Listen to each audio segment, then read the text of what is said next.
आप सभी पत्रकार छायाकर साथियों को राम राम। आज प्रेस वार्ता के लिए आप सबको निमंत्रण दिया और आप सब पहुंचे, उसके लिए आप सबका आभार, धन्यवाद। आज प्रेस वार्ता करने का मेन एजेंडा, जैसा कि आप सब जानते हैं कि हरियाणा जनसेवक पार्टी की हमने रैली जो पहले 1 नवंबर की थी उसको पोस्टपोन करके करवा चौथ का व्रत होने की वजह से सबकी सलाह से 19 नवंबर हमने रखी है एकलव्य स्टेडियम सफेदो रोड जींद में। उसकी तैयारियों में मेरी पूरी टीम हमारी लगी है और इस हरियाणा प्रदेश का हार्ट कहे जाने वाले जींद शहर में ये 19 नवंबर की रैली एक नया इतिहास लिखेगी और हमारी इस रैली में हमारे देश की कई बड़ी हस्तियां, राजनीतिक हस्तियां हमारे मंच पर आपको नजर आएंगी, जो शायद पिछले दिनों हुई रैलियों में ऐसी हस्तियों का इंतज़ार रहा लेकिन वो आ नहीं पाई थी। लेकिन मुझे खुशी है कि ऐसे उन हस्तियों ने मेरे निवेदन पर हमारी इस रैली में आना स्वीकार किया है और उन्होंने अपनी स्वीकृति भी प्रदान कर दी है और हम उनकी सिक्योरिटी और हेलीपैड के लिए प्रशासन को आज अपनी तरफ से लेटर भी भेज रहे हैं। और ये 19 तारीख की रैली शायद हरियाणा प्रदेश में कई सालों से के बाद ऐसी रैली आपको देखने को मिलेगी। ये रैली के अंदर आपको महसूस होगा कि प्रदेश के लोग सत्ता परिवर्तन करके थक चुके हैं। प्रदेश के लोग अब व्यवस्था परिवर्तन चाहते हैं, ऐसी सोच की राजनीति चाहते हैं जो इस प्रदेश की चिंता करने वाली हो। इस प्रदेश जो आज बेरोजगारी में नंबर 1 पे हो गया है, उस प्रदेश के युवाओं को रोजगार देने की चिंता करने वाली। इस प्रदेश के अंदर आज भ्रष्टाचार ने सारी सीमाएं तोड़ दी हैं। उस भ्रष्टाचार पर लगाम लगाने की सोच वाली व्यवस्था परिवर्तन।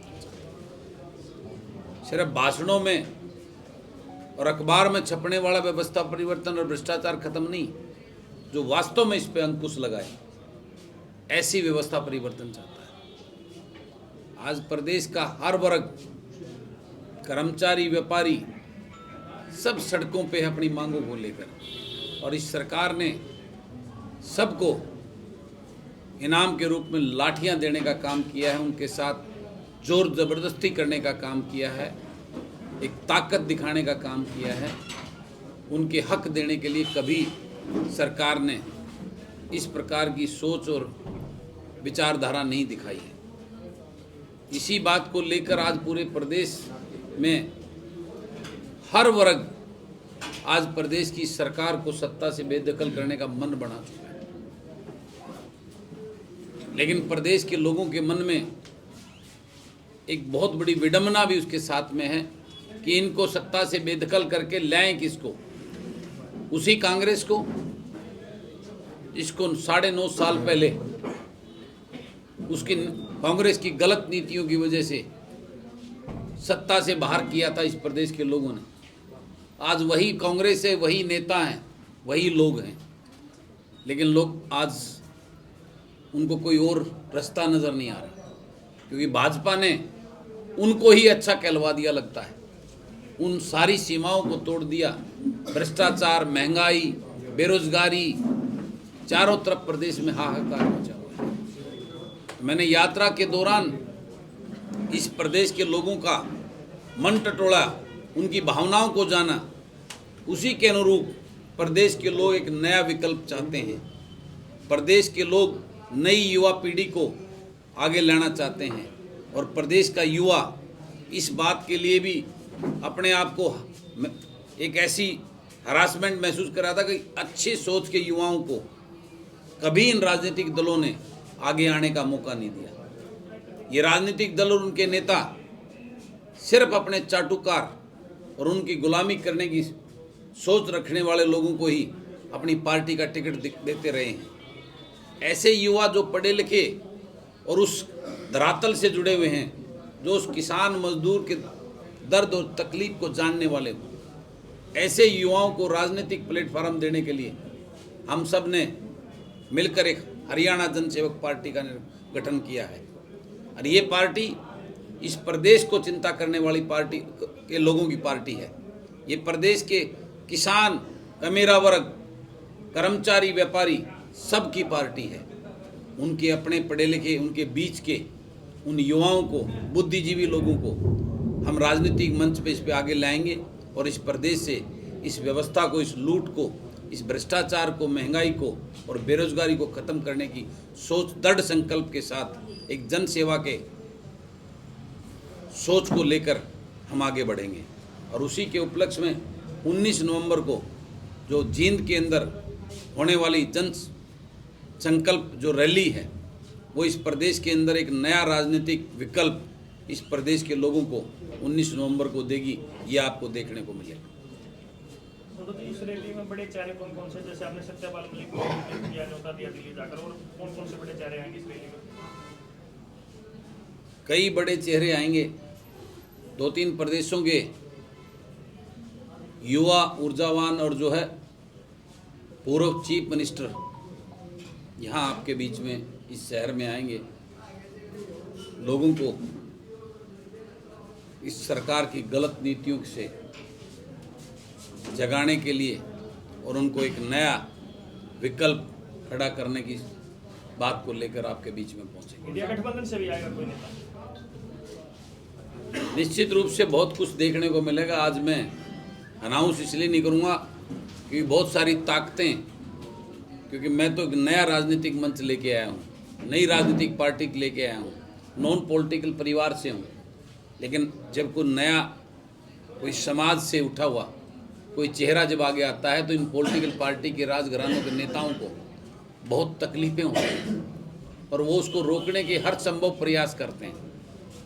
लेकिन मेरी लड़ाई सच्चाई और ईमानदारी की और मेरे प्रदेश को बचाने की है।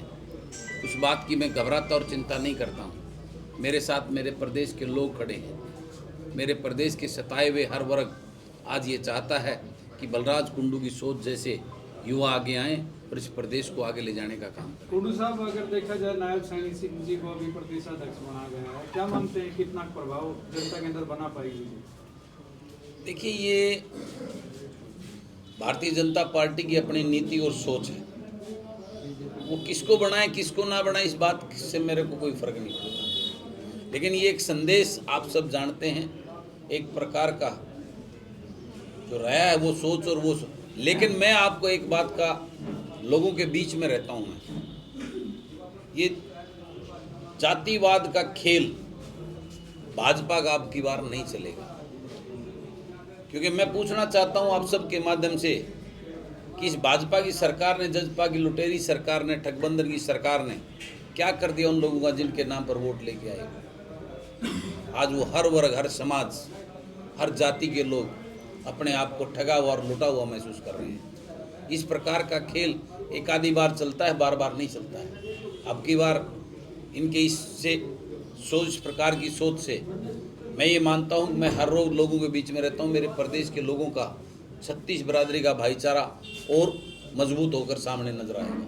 विधायक जी, आपने पार्टी बनाई, अच्छी बात, लेकिन एक तरफ कांग्रेस है, दूसरी तरफ बीजेपी, जेजेपी है जी। उनका ऑलरेडी पूरे प्रदेश में अच्छा संगठन खड़ा हो चुका है। आप खुद को क्या खड़ा मानते हैं? देखिए, उनका संगठन पूर्ण रूप से फेल हो चुका है। लोग उनके तंत्र और संगठन को नकार चुके हैं। लोग जो है, जनता ही संगठन बनाती है, जनता ही जो है सरकार बनाती है, जनता ही सत्ता लेकर आती है। मेरे साथ मेरा जो टारगेट है वो प्रदेश के लोगों को जगाना और उस प्रदेश के लोगों के लिए कुछ करना, यही मेरी ताकत है। मैं उनके लिए लड़ रहा हूँ। मेरा अपना कोई स्वार्थ नहीं है। इस बात को पूरा प्रदेश आज जान और पहचान चुका है, और वही प्रदेश के लोग आज आपको नजर आएगा कि हरियाणा प्रदेश में इस नई राजनीतिक दल को सर आंखों पर बैठाकर इन लुटेरे लोगों को सत्ता से बाहर करने का काम करेंगे। कुंडू साहब, कुछ नेताओं का कहना है कि हम तो इसी गाड़ी में वोट मांगा करते। कुंडू साहब जब से पैदल यात्रा करी सभी को रोड पर ले जाए, इसका क्या राज है? देखिए, जनता का प्रतिनिधि वही होना चाहिए जो जनता के बीच में रहे। हाँ जी। दिल्ली में बैठकर 5 स्टार होटलों में बैठकर नीतियां और राज करने वाले लोग नहीं चाहिए इस प्रदेश के लोगों को। इस प्रदेश के लोगों को अपने बेटे, अपने बीच के वो लोग चाहिए। वो लोग नहीं चाहिए जिनसे मिलने के लिए चंडीगढ़ और दिल्ली जाने के लिए कम से कम लोगों को 10,000 रुपये खर्च करना पड़े। इस हरियाणा प्रदेश के लोगों को वो नेता चाहिए जो उनके बीच में रहते हों, जिसको अगर ज़रूरत पड़ती है तो मात्र 20 मिनट और आधे घंटे में उनके घर पे जाकर उनकी घंटी बजा सकें, उनको अपनी व्यथा बता सकें, मुझे ये तकलीफ है, इसको दूर कराइए।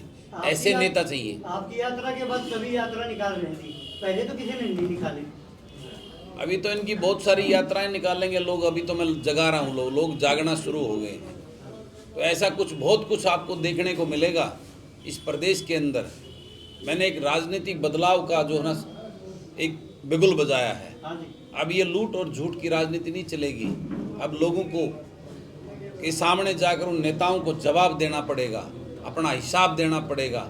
जिस चीज़ के लिए उनको चुन के वो भेजते हैं उसके लिए उनका एक एक हिसाब जनता मांगेगी। कुंडू जी, आपने कहा कि संगठन फैल हो चुके हैं। जेजेपी की बात करें या अन्य संगठनों की बात की जी, आपके एक साथी उचाना से जेजेपी ज्वाइन कर गए रैली से पहले। देखिए ऐसा है, वो उन्हीं से निकला हुआ कोई चीज़ आए हैं। और जब नई कोई ट्रेन चलती है ना, उसमें बहुत सारी सवारियां चढ़ती भी और उतरती भी हैं। उस प्रकार से इन चीज़ों से कोई फर्क पड़ने वाला नहीं होता। ऐसे बहुत सारी, वो अच्छा हुआ वो बाद में कोई गड़बड़ करता तो अच्छा, अभी तो छटनी होगी ना, जल्दी पता लग गया। तो इन बातों से ना मुझे कोई चिंता है। मैं अच्छे लोगों को तराश कर ही और अच्छी सोच के लोग ही हमारे साथ टिक पाएंगे। स्वार्थी टाइप के लोग हमारे साथ नहीं टिक पाएंगे। ये मैं आपको पहले भी बता चुका हूँ और आज फिर बताता हूँ। कुंडू साहब, आपकी ट्रेन में कौन कौन पूर्व विधायक या कोई राजनेता आपकी उस ट्रेन में चढ़ पाएंगे? देखिए, जो भी हमारे उस एजेंडे की सोच लेकर, जन सेवा का संकल्प लेकर हमारे साथ आएगा, सबका स्वागत है। कुंडू साहब, ईडी, सीबीआई और आईटी की रेड विधायकों और नेताओं पर जो विपक्ष में रहते हैं उनके ऊपर अक्सर पड़ती है, आपके ऊपर भी हुई है। तो ऐसे में आप क्या मानते हैं? आप उसके बाद पूरे हरियाणा का देखिए, भ्रमण किया है, क्या लोगों का रिस्पॉन्स है ईडी का? देखिए, ये संस्थाओं का मिसयूज किया जा रहा है भाजपा सरकार के द्वारा। ये समय है, बहुत नज़दीक है, ख़त्म होता जा रहा है। ये दौर भी बदलेगा और वो वही एजेंसियां फिर उन लोगों पे, पुराना वक्त में ये एजेंसियों ने पहले भी काम किए हैं, कांग्रेस के लोगों ने, नेताओं ने करवाए हैं, आज उन पे हैं, कल ये दौर जो आज करवा रहे हैं इनका नंबर भी आएगा। तो ये सिस्टम है। लेकिन मैं इस बात के खिलाफ हूँ कि राजनीति में इस प्रकार की द्वेष भावनाओं करके किसी राजनीतिक पॉलिटिकल पार्टी के नेताओं पर इस प्रकार से प्रताड़ित करना और उनको परेशान करना, ये गलत है। कितनी लोकसभा और विधानसभा सीटों पर चुनाव लड़ेगी पार्टी? देखिए, हम जितने अच्छे, मजबूत और जनता के चाहने वाले कैंडिडेट हमें मिलेंगे, हम उतनी लोकसभा और विधानसभा के चुनाव लड़ेंगे। पहले हमारा मन सिर्फ विधानसभा लड़ने का था, लेकिन अब हम पार्टी के लोगों ने आपस में विचार विमर्श करके अब हमने लोकसभा भी लड़ने का मन बनाया है। हम लोकसभा की सीटों पे भी चुनाव लड़ेंगे। क्या सर लोकसभा की सभी सीटों पे? नहीं, अभी मैं ये नहीं कहूँगा कितनी सीटों पे लड़ेंगे, लेकिन जितने हमारे को मजबूत और अच्छी सोच के और जनता के चहेते लोग हमें मिलेंगे, उतनी सीटों में चुनाव होगा। आप विधानसभा चुनाव जुलाना से तैयारी करेंगे? मेरा क्षेत्र महम है जी, पता है वो तो। चर्चाएं है ना सर, चर्चाएं हैं शहर में। महम से हैं जी आप। आप तो मेरे क्षेत्र की, मेरे हाँ, बिल्कुल। सामान्य गांव के, मेरे हल्के से हैं, बहू हैं हमारी। हाँ जी। तो आप ये बात कैसे बोल रहे नहीं, हैं? चर्चाओं में है, इसलिए मैंने पूछा आपसे ये बात। चर्चा, राजनीति में बहुत सारी चर्चाएं चलती हैं, जी, उन जी। सारी चर्चाएं वो सत्य नहीं होती हैं। जी जी ठीक है ना? जी। तो ये तो हमारा वो है।